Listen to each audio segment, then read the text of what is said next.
Je vous retrouve aujourd'hui pour un nouveau tuto vidéo pour les ateliers de Karine. Je m'installe tout doucement.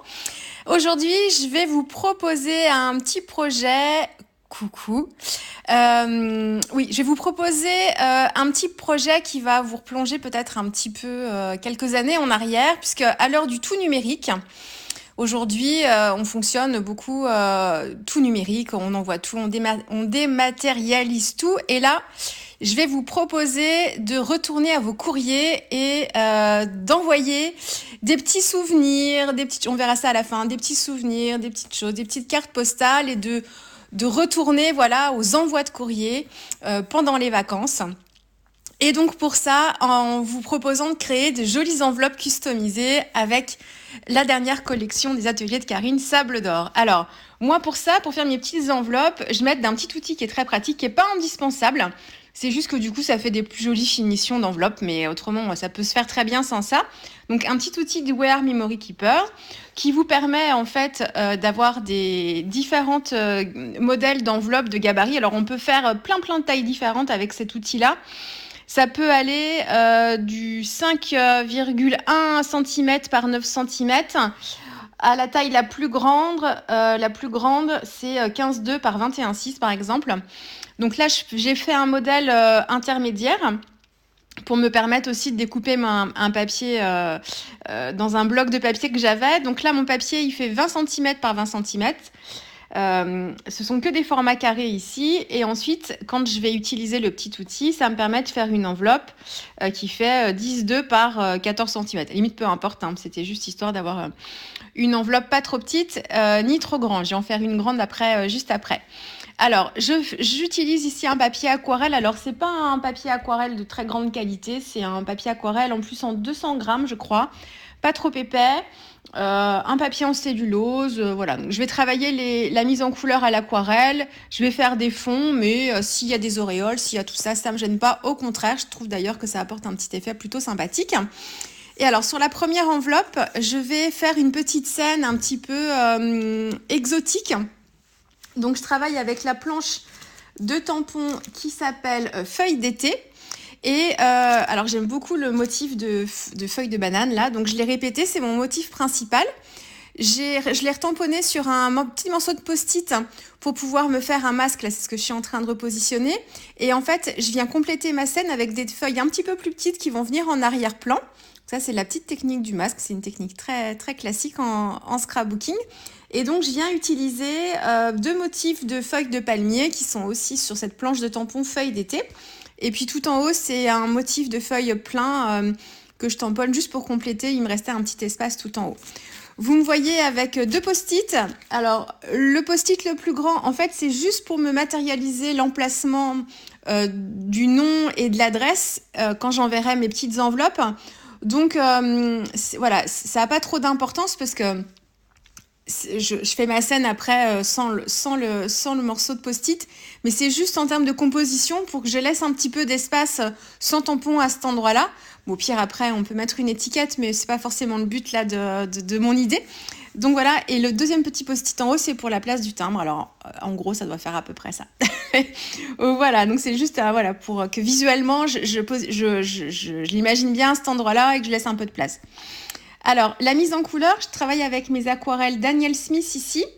Et là, en fait, je l'avais à côté de moi, cette palette. Et sur celle-ci, alors j'ai deux palettes Daniel Smith. J'en ai une avec des godets. Donc, c'est des tubes, en fait, que je viens remplir. Enfin, c'est des godets vides que je viens remplir avec des tubes. Et j'en ai une autre, en fait, beaucoup plus grande, où il y a pas, où les godets sont moulés dans la palette, où j'ai rempli directement avec mes tubes. J'ai pas forcément les mêmes couleurs. Là, c'est les couleurs qui sont un peu basiques pour moi, que j'utilise très souvent. Mais du coup, j'ai pas toutes les couleurs et je suis obligée de faire des mélanges pour pouvoir avoir des couleurs un peu plus, pas subtiles, mais les couleurs complémentaires, en fait. Les primaires, les secondaires, les tertiaires, tout ça. Donc là, par exemple, pour le vert que j'ai utilisé, j'ai une base d'or vert. Donc, c'est une couleur de Daniel Smith, qui est un vert jaune très, très, très lumineux que j'utilise en base, plus ou moins dilué. Et puis ensuite, je viens ajouter une pointe de bleu. Donc, ça doit être le bleu de phthalo. Alors, je ne sais plus si j'ai pris la nuance de rouge ou la nuance de vert. peu importe, on a des petites différences pour me constituer mon verre. Et après, avec une pointe de sépia, je suis venue désaturer ma couleur. C'est toujours, je vous dis toujours à peu près les mêmes choses, mais voilà, c'est dans mes petites habitudes.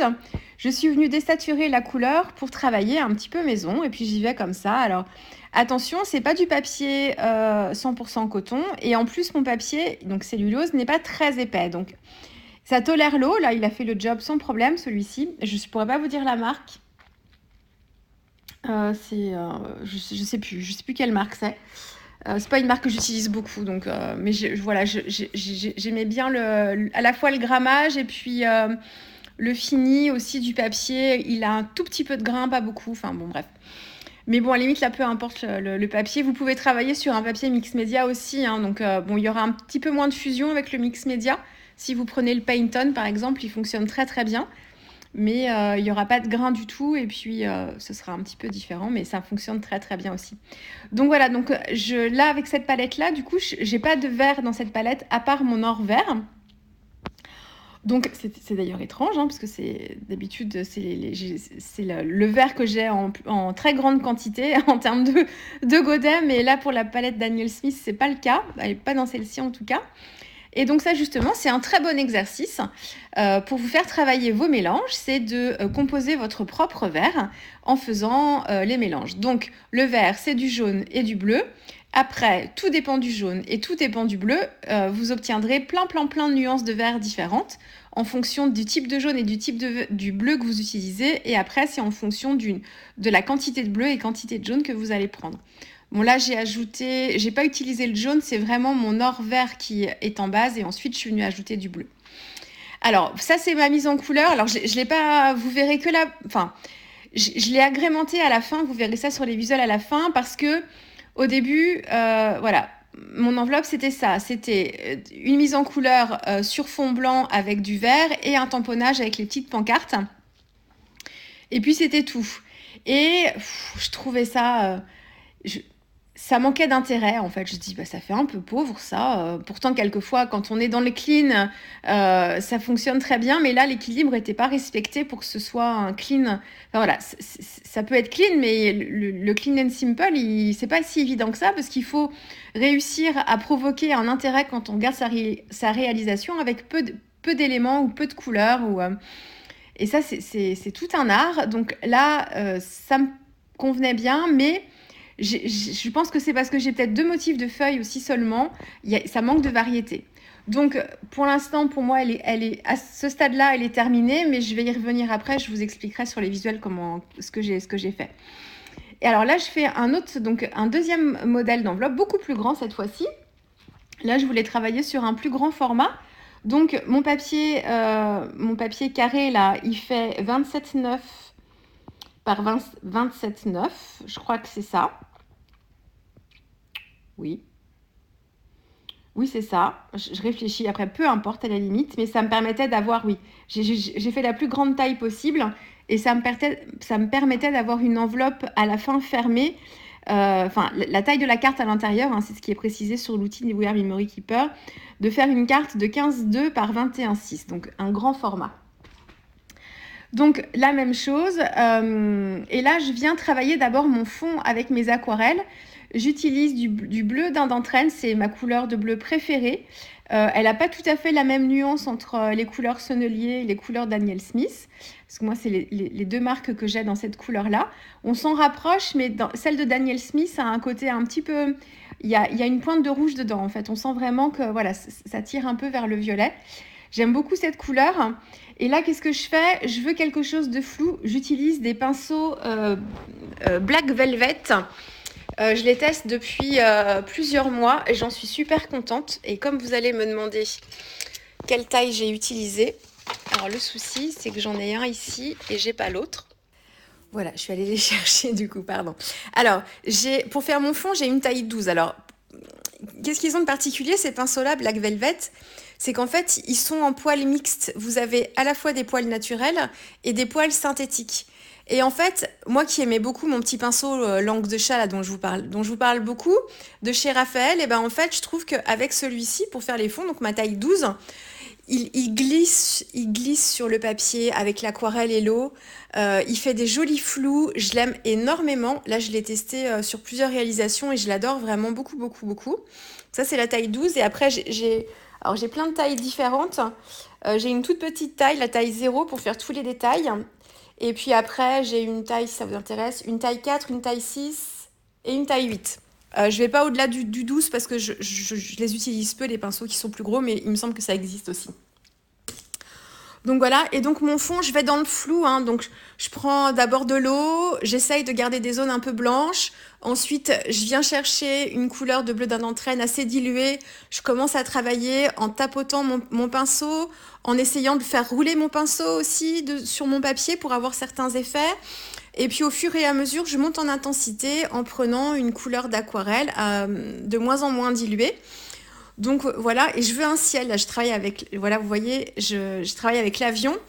Donc je travaille comme ça. Ce que je veux sont des effets de texture pour ce fond. Je veux pas quelque chose d'uniforme. Donc là, en fait, même si ça sèche à certains endroits et que je remets de la couleur après, ça me provoquera des auréoles, mais ça me gêne pas. Au contraire, c'est ce que je cherche pour avoir un ciel intéressant, qu'on ait un peu comme des sensations de nuages un petit peu dans le ciel. Et j'hésite pas à utiliser mon heat gun non plus alors que mon papier n'a pas encore séché et que les fusions sont pas terminées parce que je vais fixer en fait justement la couleur à certains endroits et je bouge mon papier en même temps que je sèche pour justement créer des effets. Donc ça, en aquarelle, il faut faire attention parce que si vous le faites, il faut que vous sachiez ce que ça provoquera derrière. Moi, je le fais parce que je veux vraiment fixer en fait certains pigments, me créer vraiment des effets. Donc le heat gun, j'utilise presque systématiquement quand je fais comme ça des fonds texturés à l'aquarelle. Quand je travaille mes colorisations, je vais l'utiliser aussi, mais je vais pas le faire forcément tout de suite. Je vais voir si j'estime que la fusion est finie ou que pour moi ça me convient. Je vais sécher et si je veux vraiment que l'aquarelle continue de se diffuser, je vais laisser le heat gun de côté ou alors je le prendrai mais vraiment à la toute fin quand je vois que l'aquarelle fuse plus du tout. Alors, ça c'est pour mon fond. J'ai aussi un petit additif. C'est un petit pot de Winsor & Newton. Et en fait, c'est de l'aquarelle nacrée. Enfin, c'est pas vraiment de l'aquarelle, mais c'est de la nacre. Donc, c'est un mélange de nacre et puis il y a un liant dedans qui est fait soit pour ajouter à ces aquarelles quand on veut travailler avec une aquarelle irisée ou alors pure, diluée, mais sans ajouter de couleur pour ajouter vraiment de la nacre. Et donc, ce que j'aurais dû faire pour que ce soit mieux, c'est de l'utiliser alors que mon papier était encore humide et que mon aquarelle était encore humide pour que ça se vienne bien, en fait, se mélanger, me créer des zones très irisées et d'autres zones où vraiment on a l'irisé qui se mélange avec l'aquarelle. Bon, j'y ai pensé qu'après coup. Donc, je suis venue l'appliquer comme ça directement sur les zones qui étaient un petit peu plus blanches. Ce qui fait que ça a fait réagir un tout petit peu l'aquarelle en dessous et ça a grisé un petit peu ma couleur. Bon, il faut que je reteste ce produit-là en conditions normales, c'est-à-dire en le travaillant sur un papier humide avec des couleurs encore humides d'aquarelle ou en mélangeant avec mes aquarelles pour que je vois un petit peu comment on réagit.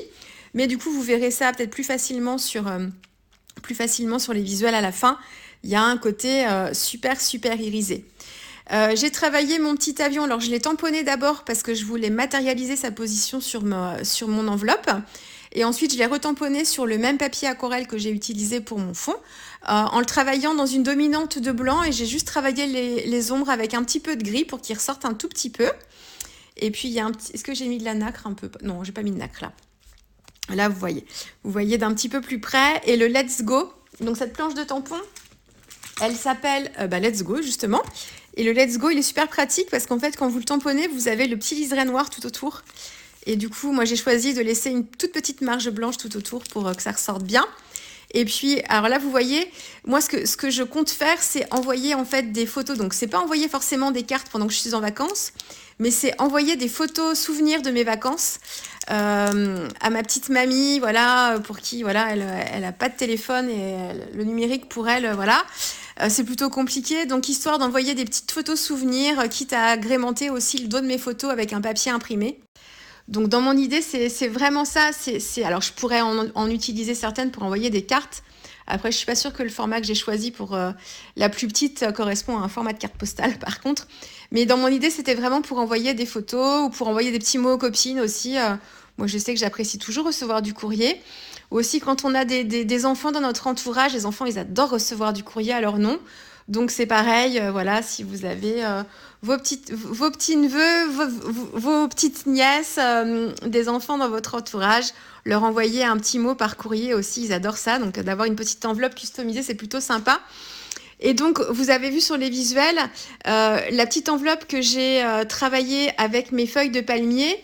Je trouvais en fait que c'était trop triste. Enfin, il manquait quelque chose. Donc, j'ai voulu rajouter un petit peu de peps et j'ai voulu rajouter des petites grappes en fait. Donc, j'ai commencé par faire des petits points un petit peu rapprochés près de mes feuilles.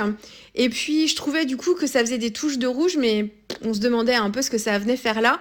Et en fait, après, j'ai eu l'idée de travailler autour de cette couleur pour me créer un fond. Donc, je suis venue avec une couleur Daniel Smith qui s'appelle le rose quinacridone, qui a un couleur pastèque, parce que je venais de travailler juste avant des petites pastèques. Et du coup, ça m'a donné envie de travailler ce combo, en fait, vert, blanc et rose pastèque.